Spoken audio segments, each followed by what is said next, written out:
Oke, lalu aku Desi Tirayo. Aku senang sekali bisa ikut bareng sama teman-teman lainnya. Kami ber-16 hadir di acara residensi penulis di Jambi. Dan pada saat saya disuruh berbicara kemarin tuh tentang bagaimana berkreasi itu bisa lahir dari kegelisahan. Maksudnya dari kegelisahan itu bisa melahirkan karya. Surprisingly ternyata anak-anak SMA dan mahasiswa di Jambi itu menyambut baik tema tersebut, dan mereka itu kayak respon banget untuk menjadikannya sebuah karya. Walaupun memang beberapa diantaranya dalam bentuk caption misalnya kayak gitu, ada juga yang dalam bentuk fiksi mini, macam-macam, dan itu keren. Aku sangat appreciate banget.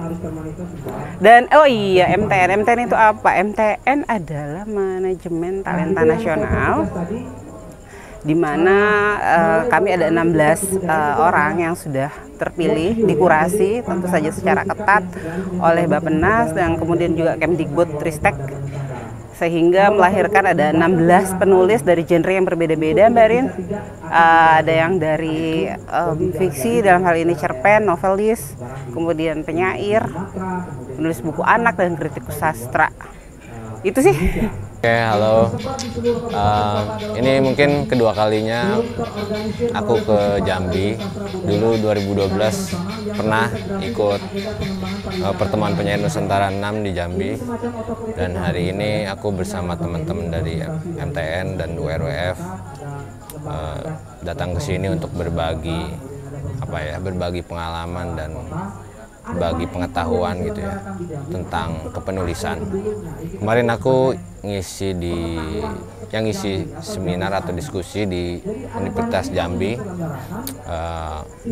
Aku ngomong persoalan bagaimana sih penulis dibentuk, dari mana sih seorang penulis lahir gitu.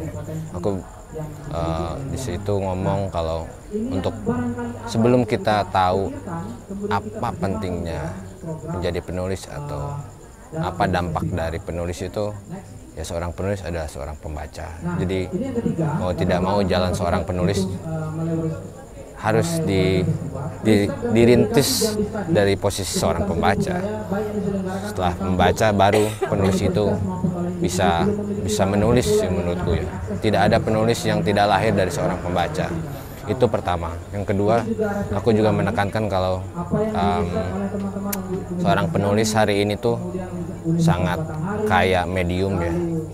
Dulu mungkin kita mengenal penulis hanya didistribusikan, karya-karya penulis didistribusikan melalui media cetak gitu ya, media massa, cetak gitu, majalah dan sebagainya. Hari ini kan ada media sosial, ada platform-platform yang lain yang tidak hanya melulu teks gitu ya. Menurut saya ini juga peluang ya, peluang bahwa penulis hari ini bisa berdaya dengan berbagai medium gitu. Tapi pada intinya apapun mediumnya, ya mau tidak mau penulis ya selalu berhadapan dengan bahasa gitu. Dan menurutku bahasa juga bergerak gitu. Bahasa yang kita konsumsi sehari-hari di media sosial dan sebagainya, sebenarnya kalau kita perhatikan secara jeli juga itu banyak mengandung kreativitas sih menurutku. Yaitu nampaklah misalnya di caption, di meme gitu ya. Aku kemarin menjelaskan kalau bahasa-bahasa kreatif yang kita temukan di media sosial itu menunjukkan kalau ya publik kita tuh punya akar kreativitas bahasa yang tinggi menurutku gitu, dan punya nalar kesastraan tanpa disadari gitu. Mungkin kemarin juga aku bilang kalau dengan kita bersastra kita tuh bisa survive. Meskipun sering banyak orang yang ngomong kalau menjadi penulis itu kere dan sebagainya, menurutku hari ini banyak peluang yang bisa digarap oleh seorang penulis, entah menjadi seorang copywriter dan sebagainya. Banyak lini-lini pekerjaan yang menurutku itu mediumnya adalah bahasa gitu. Dan menurutku aku percaya kalau kita menguasai bahasa, kita punya keterampilan bahasa gitu, kita bisa menguasai apapun, pengetahuan apapun gitu. Dan menurutku itu titik poin penting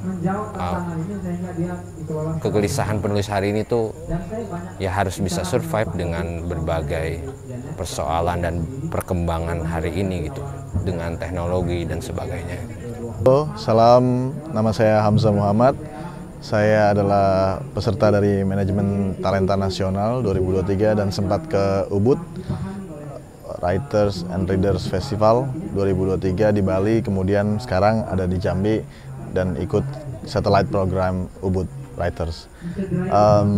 Saya merasakan bahwa Jambi punya potensi, anak-anak mudanya sangat antusias dalam belajar. Hal ini saya temukan ketika saya mengisi lokakarya mengenai cerita dan bagaimana sebuah cerita itu ditulis. Saya kira bagaimana teman-teman muda mempunyai ruang, yang penting adalah bagaimana teman-teman muda yang mempunyai kemauan dan semangat untuk belajar berkarya di bidang sastra itu bisa punya ruang, dan mudah-mudahan stakeholder daripada ekosistem kesenian di Jambi melihat potensi-potensi ini sehingga mereka punya masa depan, sehingga mereka bisa punya semangat dan selalu terpanggil untuk terus berkarya khususnya di bidang sastra. Semoga teman-teman anak muda Jambi bisa punya kiprah yang baik di sastra. Oke, perkenalkan, nama saya Asep Subhan. Saya salah satu dari 16 peserta MTN. Sesi saya tadi di SMA Sari Putra dan saya mengisi tentang pengalaman dan proses kreatif saya sebagai penulis, baik itu menulis puisi, menulis novel, ataupun menulis kritik sastra.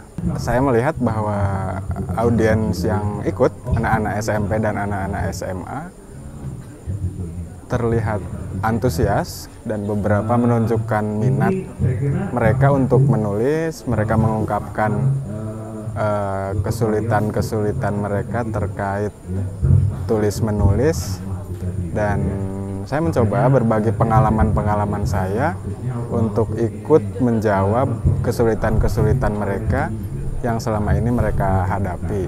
Misalnya, ada di antara mereka yang mengaku kesulitan ketika menciptakan judul karya mereka. Misalnya judul cerpen. Dan kebetulan saya juga memiliki pengalaman yang sama, tetapi terkait pembuatan novel saya sendiri. Jadi saya bercerita tentang kesulitan saya dan bagaimana saya waktu itu mencoba mengatasinya. Jadi saya pikir itu bisa menjadi masukan juga bagi mereka, karena pada dasarnya baik cerpen ataupun novel kebetulan sama-sama merupakan bentuk prosa. Ya, sebenarnya kami kan di sini ya karena diutus ya, karena kami masuk Manajemen Talenta Nasional, terus kemudian disuruh WF di Bali, di Ubud. Lalu kemudian karena mereka kan punya program satrit di sini ya, program satrit ya langsung disuruh ke sini. Kemarin ngisi di Universitas Jambi ya. Topiknya yang dikasih itu proses kreatif sebagai penulis, pentingnya menjadi penulis, lalu kemudian kritik sastra. Yang kritik sastra ini sama dengan di Udayana. Yang di Udayana kami juga dapat sesi di kampus, itu juga kritik. Ya, aku pikir di sini lebih hidup ya, lebih hidup. Kemarin Yoso bilang bahwa mahasiswa sini sebenarnya kurang membaca, kurang mengakses buku dan cara pergaulan dan sastra juga terbatas ya. Tapi aku pikir mereka cukup aktif dibanding Udayana. Udayana kan yang tanya kebanyakan dari luar kampus, entah itu dosen, entah aktivis sastra atau apa. Ya, mereka yang aktif bertanya. Tapi di sini mahasiswanya oke lah. Mereka mengajukan pertanyaan-pertanyaan ke pemateri. Ya, aku pikir ini aja. Kalau untuk teman-teman muda yang berminat sastra ya, pertama tentu saja ya harus membaca banyak ya, mungkin setelah senjakala media cetak ya, dulu kan sastra Indonesia hidup dari koran-koran terutama, sekarang sudah bergeser ya, mau tak mau teman-teman kukira harus paling tidak aktif di media sosial lah. Ya meskipun ya tetap ada sisi negatifnya, tapi media sosial itu penting bagi pergaulan sastra saat ini, pembelajaran juga. Samping itu ya, apalagi mahasiswa, kepikir harus belajar teori dan benar. Oke, menulis itu persoalan minat pertama, ya.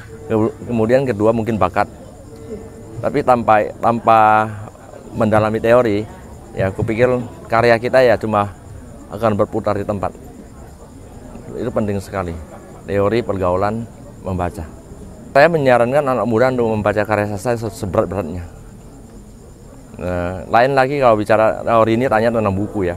Kalau buku ya buku apa saja ya kupikir layak dibaca ya, sejauh bukan buku yang ditulis asal-asalan atau cuma diterbitkan untuk cari uang.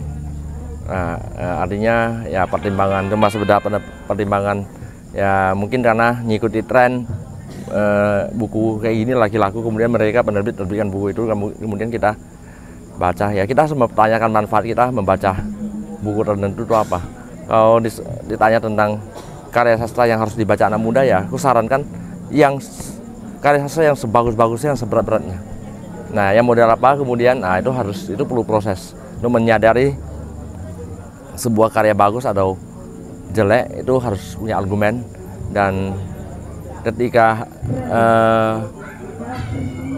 tanpa referensi, misalnya tanpa rujukan dari orang-orang atau dari mana, dari bacaan, dari apa, ya biasanya butuh waktu. Kecuali kita memang rajin mencari rujukan ya, rajin bertanya pada orang yang katakanlah lebih banyak membaca atau membaca di media sosial atau di media surat kabar atau online ya, buku-buku yang kira-kira buku ini banyak diminati dan kemudian ketika apalagi ada resensi, ada kritik terhadap buku itu, itu lebih bagus lagi, sehingga kemudian bisa menjadi rujukan untuk buku bacaan.